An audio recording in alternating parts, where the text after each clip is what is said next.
This evening's program is to highlight the Emeritus Saddleback College program. How many of you have ever been involved in that program? I bet you I see lots of hands flying. Almost everybody's hands flying. Okay, wonderful opportunity for those of us living in Laguna Woods to take advantage of Saddleback. Okay? This evening's performance is going to be directed by one of the emeritus teachers, Roxanne Kind, who is not only a director but also a teacher. Let me read you a little bit about Roxanne.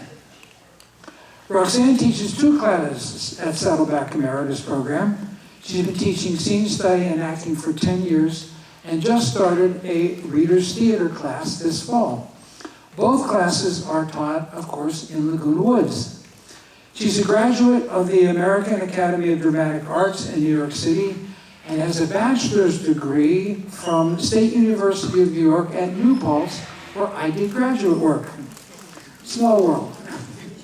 And she received her master's in education as a reading specialist from the California State University at Fullerton. Roxanne is so very proud of all her students and is presenting the students from her summer class on their final performance. Afterwards, she will give an example of Reader's Theater by reading 2 pages from her historical fiction novel, A Small Life. Copies are available. Her dreams are to bring this story to the big screen or maybe a streaming series. You know, we stream a lot these days. Would be nice. She likes to say, dreams keep me alive. There will be a question and answer session after she reads her excerpt from her book. Any of you have any questions about Reader's Theater or Saddleback Emeritus or acting or anything connected with theater that Roxanne can help us with, okay? And she wants to have her students perhaps get involved with that as well. So, to kick the evening off, we are going to present 2 excerpts, either adopted or written by a student or presented in their original form from, you know the shows, Pygmalion and Lion in Winter. So, thank you all for coming. Let's get the show on the road.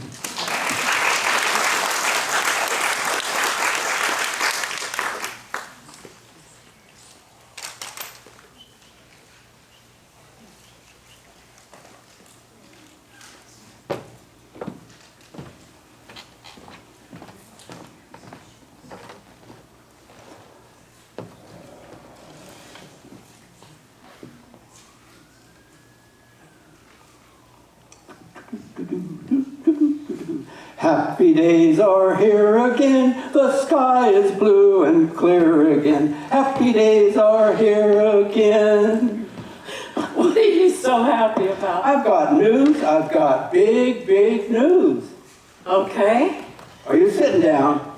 Yep, last time I checked. Okay, what is it? You're not going to believe this, Emma. We won the lottery. What? We won the lottery. What? We won the lottery. We won the lottery? We won it. We won the lottery? We won the lottery. We won the lottery! Oh my God! Wait, which one did we win? We won the mega. $500 million. Oh my God! Hold on. Wait a second. We only have 5 numbers. We don't have the mega number, but we still won $1 million. That's it? Just a puny million? A puny million. It's a life changer. It's our big dream coming true. Oh my God. Okay. I guess I'm just getting greedy. Oh my God, I have so many plans for this money. Oh yeah? Plans? What plans? I'm thinking we buy that sailboat we've both been dreaming about, and we're gonna sail off to the Caribbean. I'm not thinking any such thing. Yeah, no. I mean, come on, are you crazy? You don't even know how to sail. Oh my God, you'd probably get seasick. Then we both drown. No, I'm not spending my million on a stupid sailboat. Oh, so now it's your million. Yeah, I bought the ticket. Well, I gave you the $5. What's your plan for our million anyhow? We can get a house. Come on, you know this place is so small. I mean, we can get a home with a garden and a garage, and then the kids can come and stay with us, and we can get solar panels on the roof. You gotta be kidding me. Have you seen the price of homes in Orange County? For $1 million, we couldn't even buy that garage. And after taxes, $500,000? No, honey, this is our home. It's comfy, and the kids visit plenty of times enough. Well, okay, we can go traveling. We can go to all those places we've been dreaming of, like Ireland. And we can go to Europe. And we can go to Mexico and India and Peru. Oh, Peru? You gotta be kidding me. Who's gonna watch our pets when we go gallivanting around the planet? You're gonna lay that one on the kids. Oh my God. You are being such a downer. God. I'm gonna call Peggy. She's a travel agent. Our next stop is Cabo San Lucas. No. Yes! You're not calling anybody, and you're not gonna do anything, any planning, until we both agree on it. Understood? Are you trying to boss me around? You are not the boss of me, mister. And I'm gonna do what I want with my million. Okay, let's get one thing straight, Emma. It's not your million, it's our million. And you wouldn't even know we won if it wasn't for me. Oh, big deal, you checked the ticket. I bought the ticket. Okay, look, I tell you what we're gonna do with this money. We're gonna pay off our credit cards. And then, you know, we can give some to the kids, because they always need it. And then we can give some to our favorite charities. And then we can just save the rest for a rainy day. Look, Emma, this money is not all yours. And if anybody decides what we're gonna do with it, it's gonna be me. Oh my God, Mr. Know-It-All. As if you've never made a bad decision in your life. I can think of plenty right off the top. And you know, I've made bad decisions too, and the worst one was marrying you. What? Are you kidding me? If it wasn't, I can't believe that. I can't believe you said that. If I'm such a bad guy and make such bad decisions, why didn't you look after the ticket? Because you expect me to do everything. If it wasn't for me, you'd be living in a cardboard box under the freeway. Oh my God. Oh no, I don't think so. That's enough. Okay, I'll tell you what we're gonna do with this ticket. Oh, no, you wouldn't dare. Oh yeah? Give me the stupid ticket. It's not your ticket, Freddie. Don't do anything. You better back off. Don't do anything. You better back off, Don't do or I will do it, I swear to God. Give me the ticket! No! What? Oh my God, what have you done? Are you out of your freaking mind? I can't believe it. God, crap. It's your fault, you made me do it. I can't believe you did it. That was our one big chance. Jesus. God, I shouldn't have done it. I'm sorry, too. I shouldn't have said those I'm things. really sorry. I shouldn't have said those things. I'm sorry. Sorry, honey. I'm sorry, honey. It's only money, Fred. Well, I know, baby, it's only money, but it's a whole lot of money. What are we gonna do now? Wait a minute. Go get the Scotch tape. I think we can take this back together.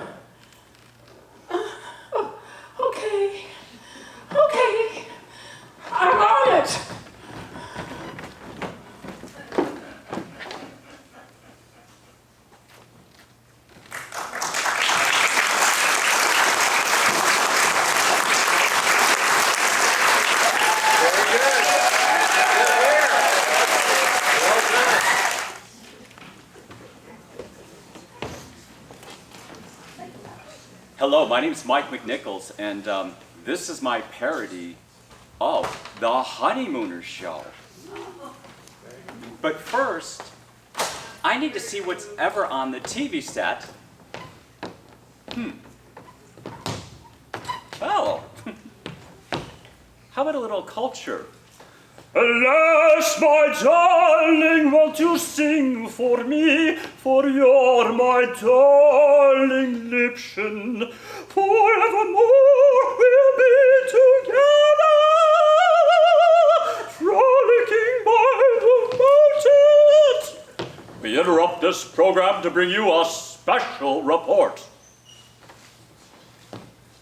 Ladies and gentlemen, a top-secret document has just been declassified by Washington, D.C. 75 years ago today, Ralph and Norton saved America, the United States of America, from a dastardly takeover plot. This is the original footage of this historical event.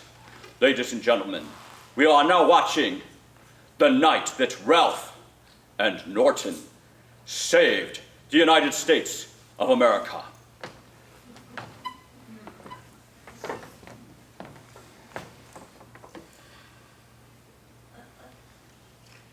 Norton, it's an eerie feeling I have in my stomach. You're exactly right. I've felt this feeling all day. Very uncomfortable. One of those nights where you never know what's gonna happen next. And by the way, the pizza guy's late. He's never been late in 24 years. I know. I'm a little worried about that. Come on in. It's open.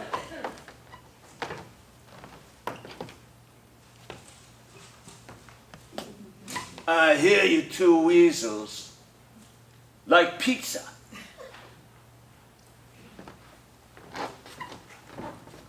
You know, you're not the delivery boy. You look like a dinosaur. Hey, don't I know you from somewhere? You were in that movie. The creature that ticked off Cincinnati. That's right. My name is Mr. Grogzilly. You used to be that big sci-fi movie star. What's happened to your career? Well, it just so happens that your show became so successful, people stopped watching my movies. And so, I'm so mad at you, I'm gonna take over the USA. I'm gonna outlaw French fries, I'm gonna outlaw hamburgers, and I'm gonna take your pretty wife Alice with me. Now hold it just a minute. Hold it just a minute. Hold it just 1 minute. You're not walking in here and telling me you're gonna take my pretty wife away from me with your anti-American garbage. Oh yeah? Well, there's only one thing you can do to stop me. And what is that? You have to get into the boxing ring with me.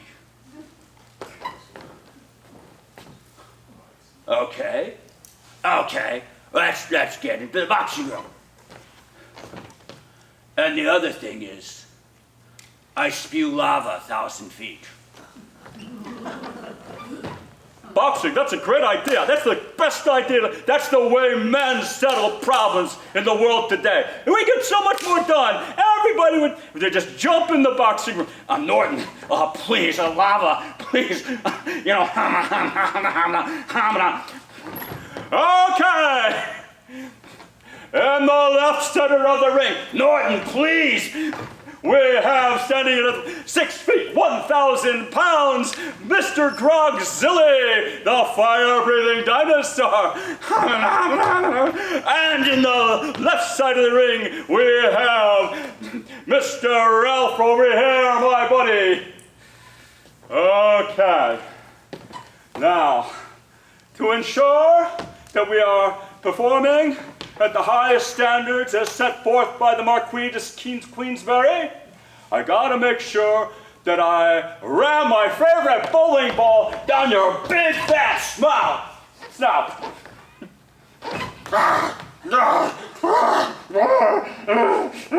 I can't spew lava. I can't spew lava.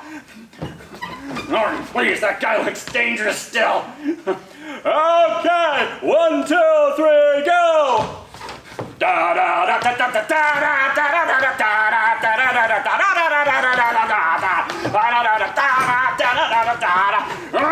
Please, Norton! Oh, please!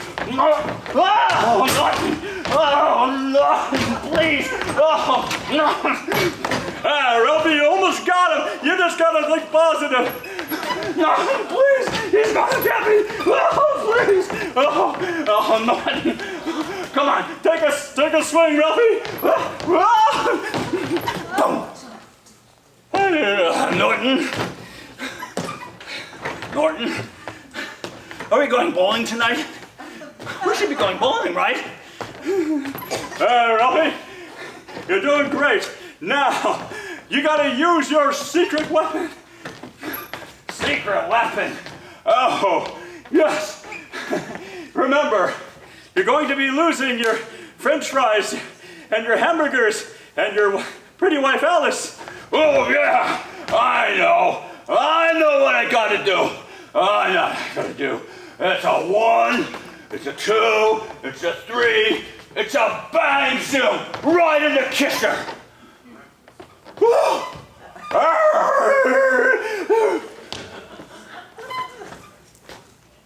Ralphie, he's heading straight to the moon. It looks like he's gonna be there in about 5 minutes. Good job, Ralphie. That's amazing.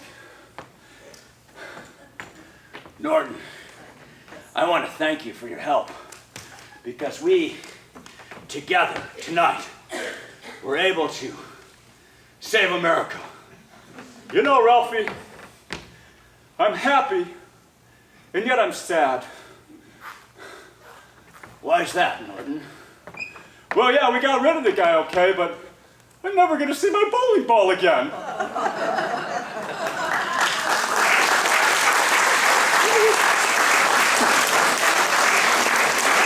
Thank you very much. Thank you very much. Thank you very much.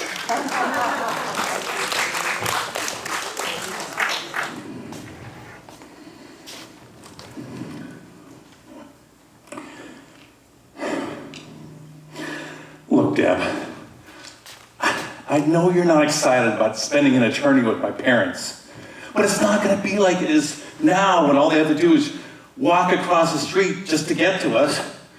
I mean, look, they're going to have to bust out of their coffins and then, like, dig through the dirt and tunnel down. And then, look, we pretend they're not even there. Shut up, Ray. Stop talking about coffins. So, you want to do cremation with me? Ray, you're supposed to be having a midlife crisis, not an end-of-life crisis.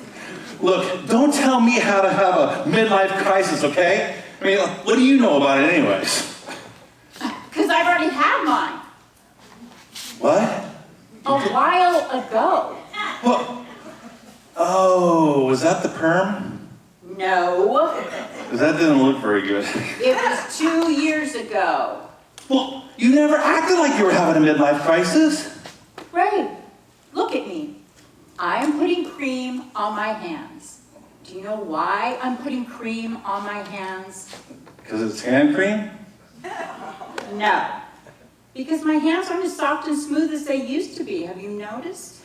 Well, I wasn't going to say anything. Shut up, Ray. That is why I take this cream every night and desperately try to turn back the clock. And even though I know it's a losing battle, I do it anyway. That is how you have a proper midlife crisis. You do not start planning your death. You go into denial like a normal person. Give me your shoes. What? Give me your shoes. Okay. But I think they're soft enough. When you started going all nuts about the height thing, I bought these as a joke. But now, I think they actually might help. Here. Put these on. This isn't gonna do anything. This cream isn't going to help my hands be any softer than they used to be. I am not wearing lips. They're not lips. They're extra thick odor eaters. 2 birds with 1 stone. Well, look, this is not gonna make me 6 feet tall. Like I said, this cream is not going to make my hands any softer than they used to be. I don't know, Deb. I'm talking about death here.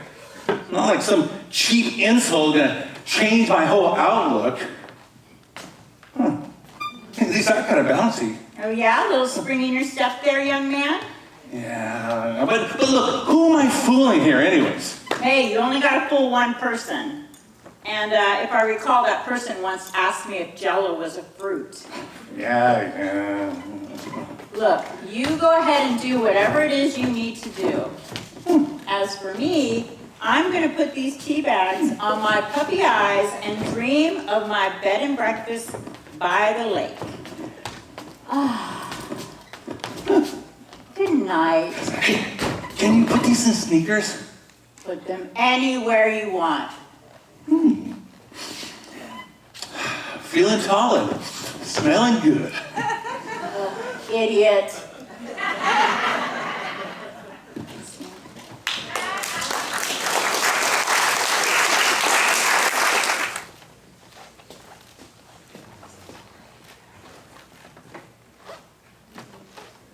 My name is Eli Price, and I'm going to do a scene from Pygmalion, a monologue. The words are by George Bernard Shaw.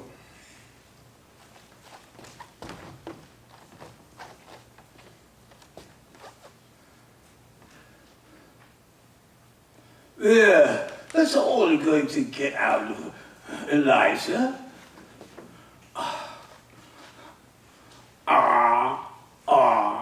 Ooh. Ow. Nothing more.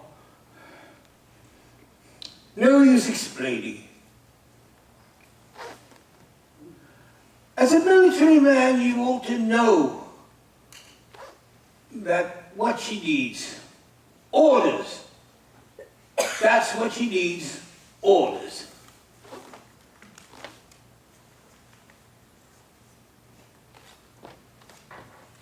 Eliza,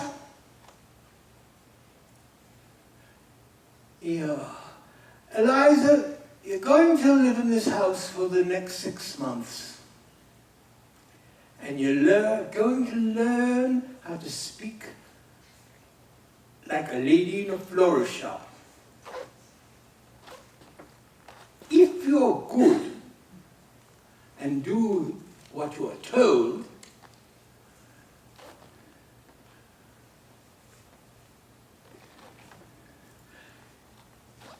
you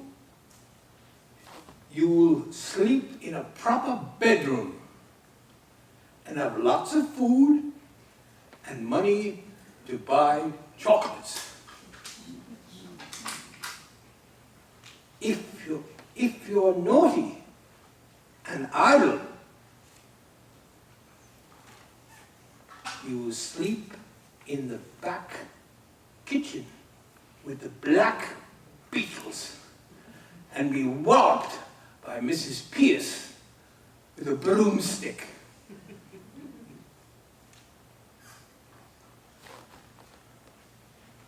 At the end of 6 months, you will go to Buckingham Palace in a carriage beautifully dressed. If the king finds out you're not a lady, the police will take you to the Tower of London, where your head will be cut off as an example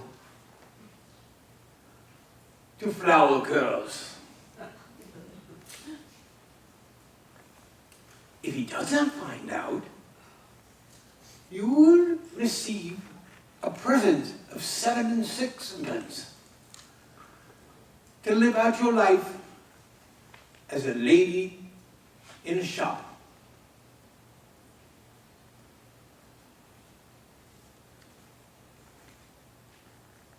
If you don't agree to these terms, you will be ungrateful and a wicked girl, and the angels will weep for you. Now, Pickering, are you satisfied? Have I made it plain and clear?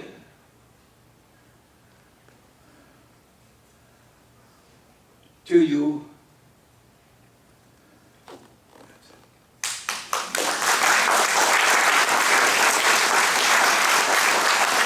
Barbara Tell, and this is 20 years going on yesterday.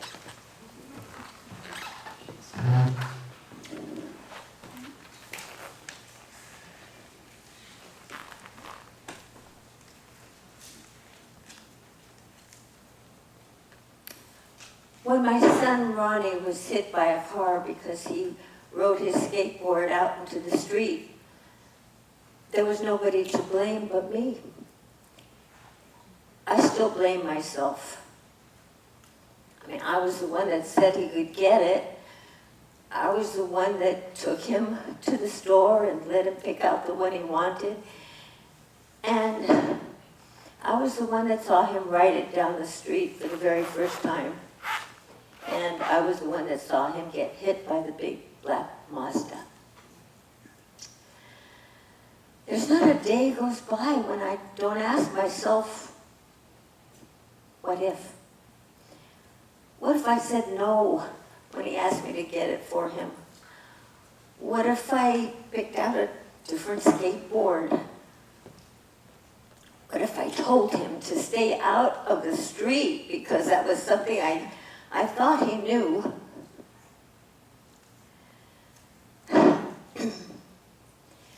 When I ran out in the street and saw him lying there, and he looked up at me and he said, "I'm sorry, Mommy." Can you imagine? My little boy saying I'm sorry to his horrible mother. Well, those images will never go away.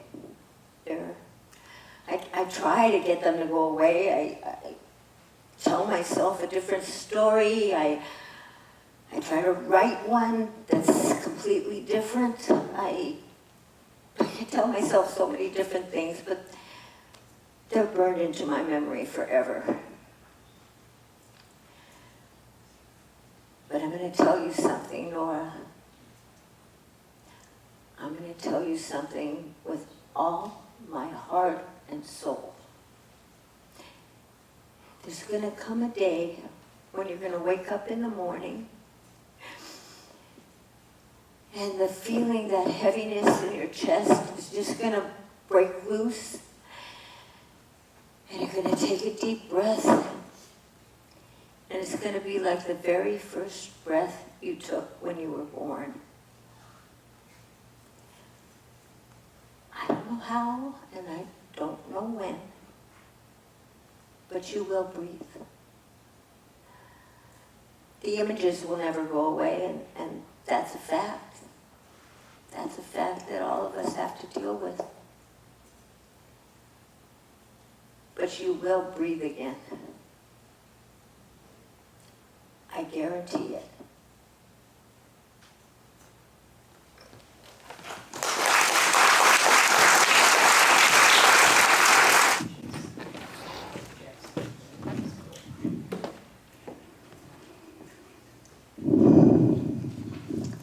So, I am to be annulled.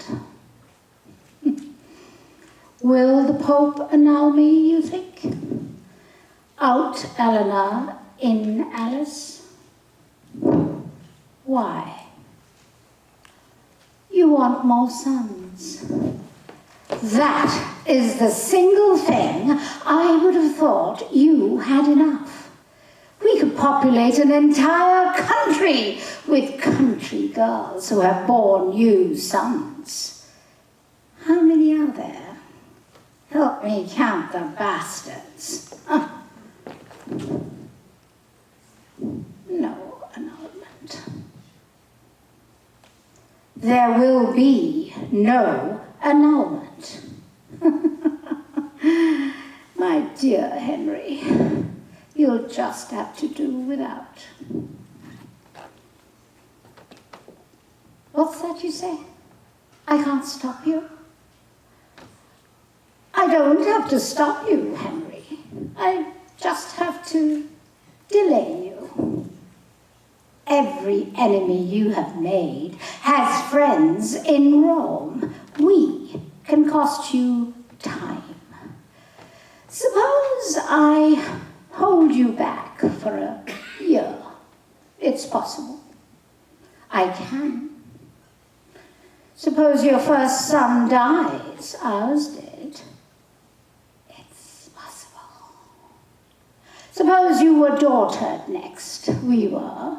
That too is possible. How old will Daddy be then? What kind of semi-whittered, spindly, limpy, lame line of things will you beget? And when you die, well, which is regrettable, but necessary, what would happen to your young mistress Alice and her puny little prince? You can't think my son Richard will wait for your grotesque to grow. Will I let him? Why, I push him through the nursery door. Why can't you understand, Henry? I just want what you want. A king for a son. You can make more, I can't. You think I want to just disappear? What's that you say? I am cruel. One son is all I have, and you can blot him out and call me cruel. For these past 10 years, while I rot in prison and you have lived with everything I have lost and loved another woman through it all, and I am cruel. Why, I could peel you like a pear and God himself would call it justice. Nothing I could do would be too much. Nothing.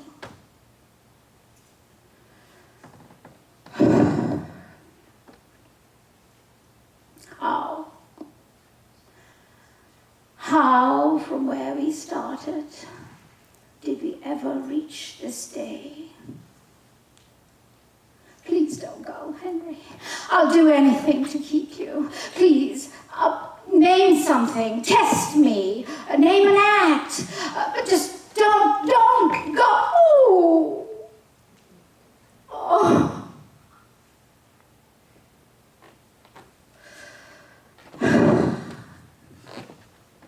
It's cold.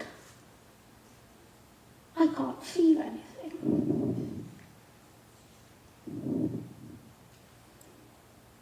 We couldn't go back, could we, Henry?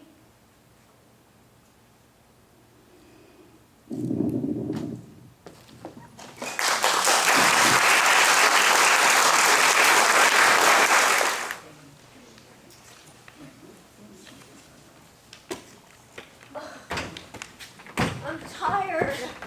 Are we there yet? No. Well, how do you know? Maybe we're lost. We're not there yet, and we're not lost.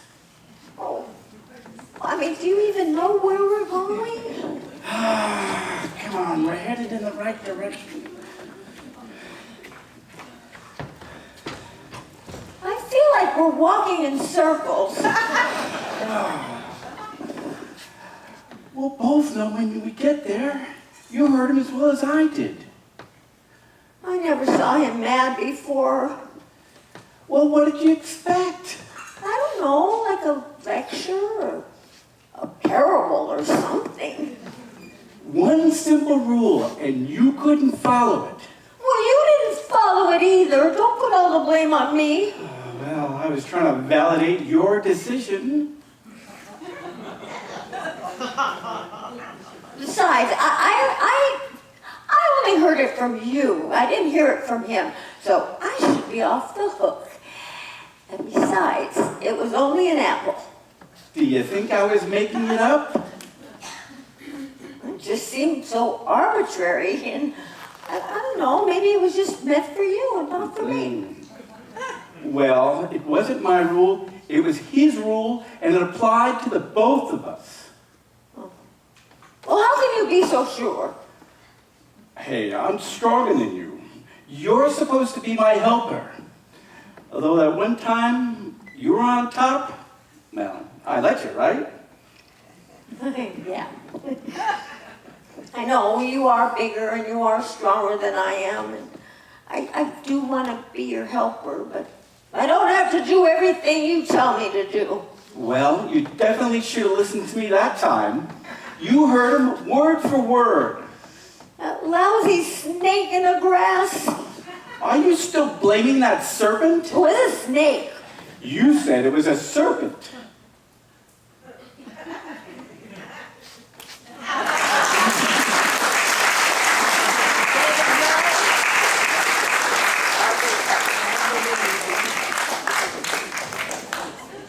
Is this on? Oh, it's on. I made a really big mistake trying to follow my students. I should not have done that because I should have been first. But I just wanted to give a little example of Reader's Theater, which is my new class. And since I only had one class last Saturday, I really couldn't take one of those students and say, please do Reader's Theater for me. So I said, I'll read 2 whole pages of my novel. So everybody lock the doors because you are now a captive audience. And think of it, if you get bored, as a nice nighty-night story. Okay, this is from A Small Life. It's a historical novel.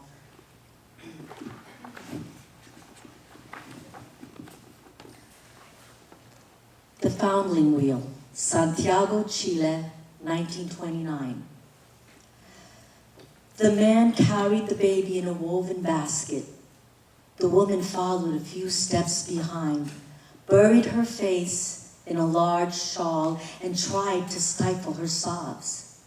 As they approached the iglesia, her cry turned to animal-like wailing. He placed the basket down and wrapped his arms around the woman's shoulders, attempting to calm her. From her cheeks, he kissed the tears that were falling faster than summer rain. Shh, we'll wake someone, he whispered. Unable to take another step, the woman froze. She stared at him, her eyes pleading. We don't have a choice. We cannot keep her, the man said, as he had 1,000 times. There must be another way, I beg you, please. As she fell to her knees. I'll finish this, he said harshly, which did not come from unkindness, but fear.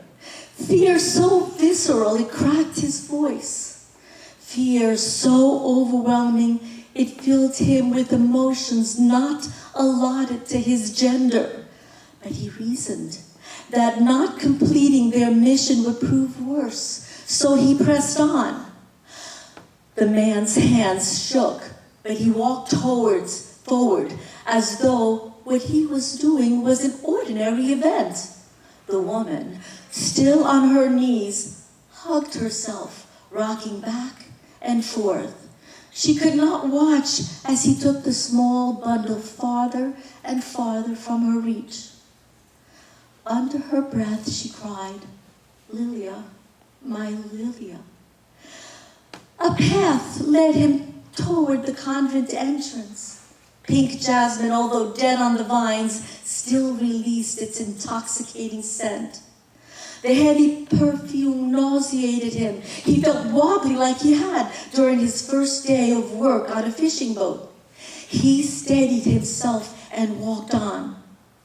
The man contemplated the tall convent wall of black and gray volcanic stone and thought how ugly the structure was.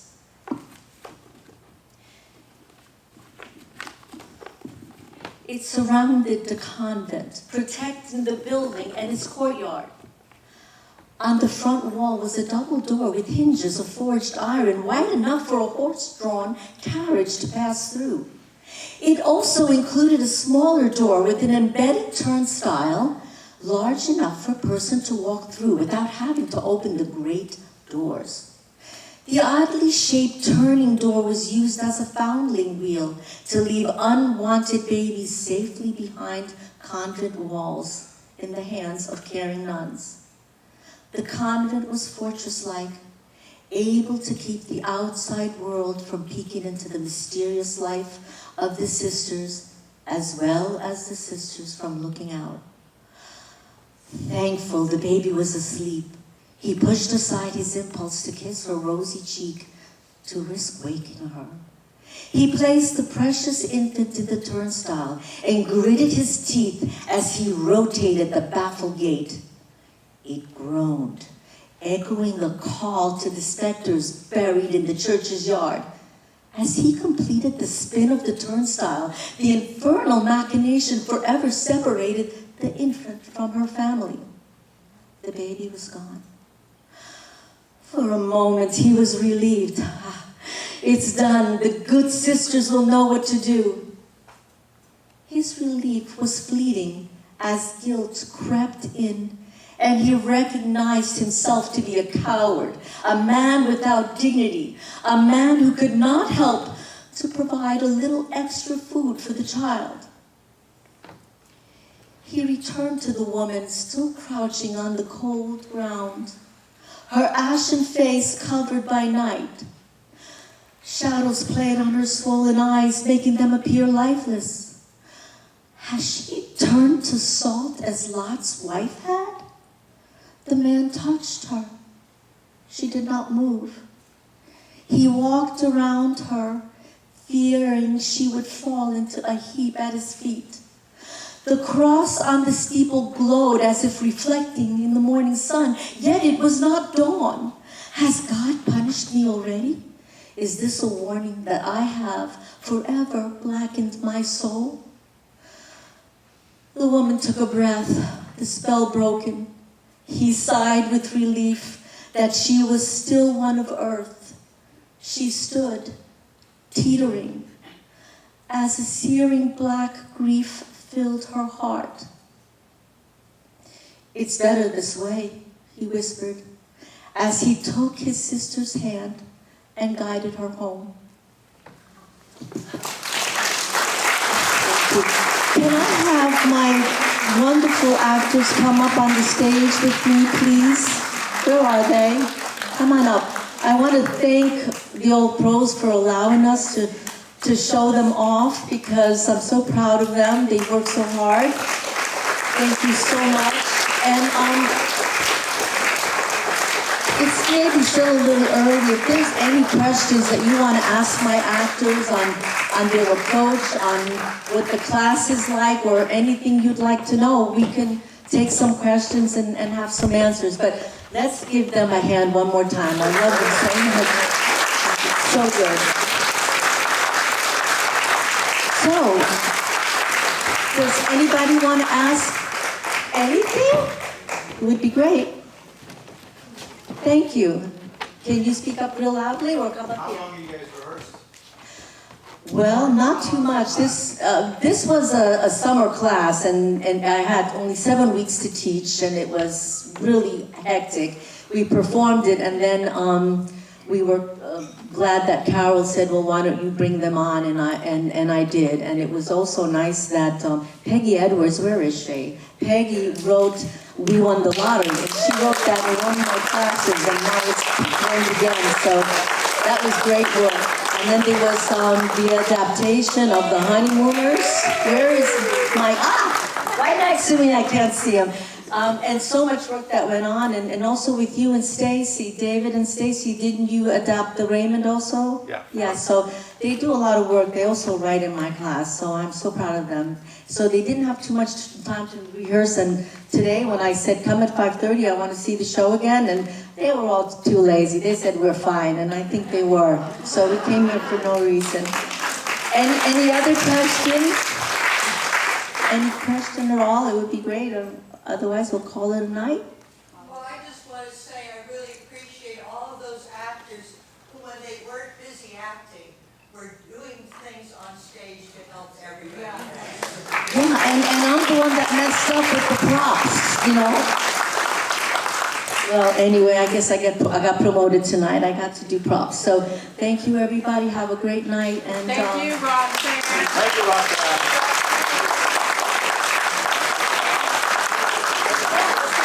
Okay. Bring some wine. Everybody bow.